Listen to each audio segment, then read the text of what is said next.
things are starting to look up. The weather's getting a little better, the sun's coming out a bit more, the days are getting longer, we get to go for walks. Hopefully the vaccine is going to be working its magic slowly but surely across the population, and hopefully our world is going to move back into a very positive place.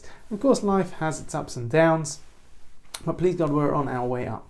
But actually this week in Shabbat Ki Tisa, right in the middle of talking about one of the pinnacles, one of the peaks of the Jewish story, particularly at that time, when we're talking about the building of the tabernacle, the Mishkan, where God is going to literally come and dwell amongst the people right in their midst, there is this trough, there is this down point, perhaps one of the lowest points of Jewish history, where in the middle of receiving the Torah, the Jewish people lose their faith. They momentarily lose that connection to God and to Moshe, and they build what we call the Egel HaZahav, the golden calf.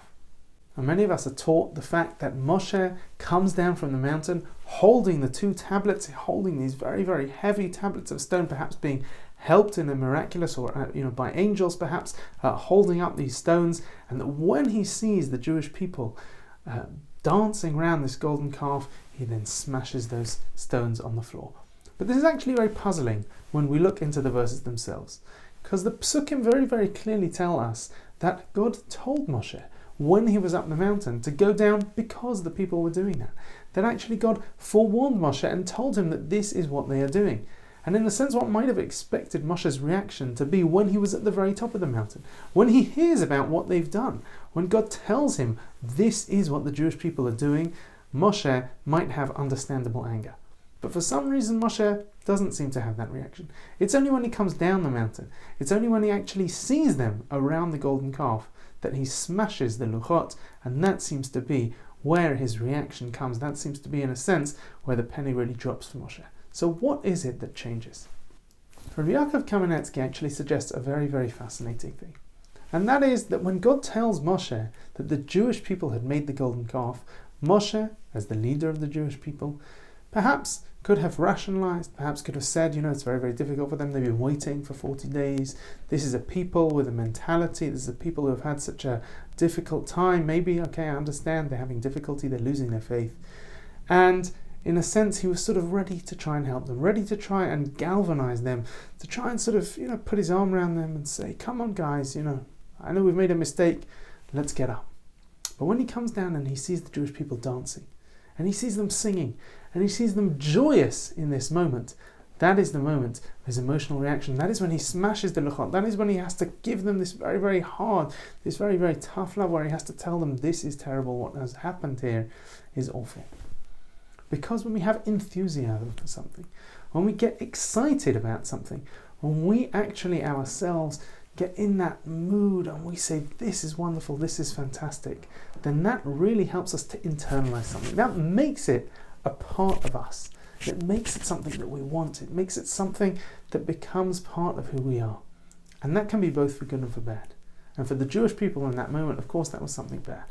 When they were dancing around the Egel HaZahav, when they were making this statue, this idol, enthusiastically, they were internalizing that message deep, deep within them.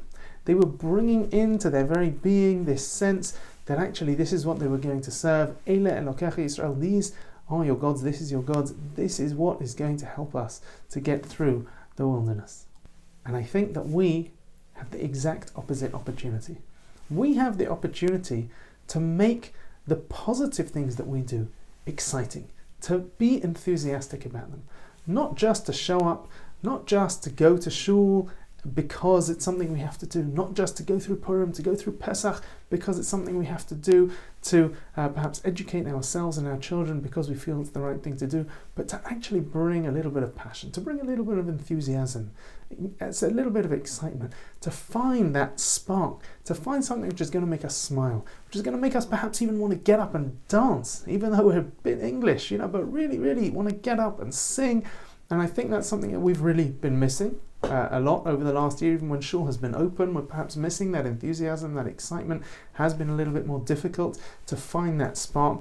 But please God, over the next few months, it's really, really crucial for us to be able to not just come back, for not just to get back into old habits, to find the things that perhaps we should be doing, as I said, we've got Pesach coming, Shavuot coming, hopefully Shul going to be opening, not just to find those things which are positive things to do, but to also find ways to make them exciting, to be able to find ways to enhance our passion for them, to be able to find that sort of spark of enthusiasm, and to be able to internalize them, to be able to, through that, bring them within our personality, to bring them into who we are, to make these really, really powerful and positive experiences a part of our lives, and please God, enhancing every part of who we are and what we do.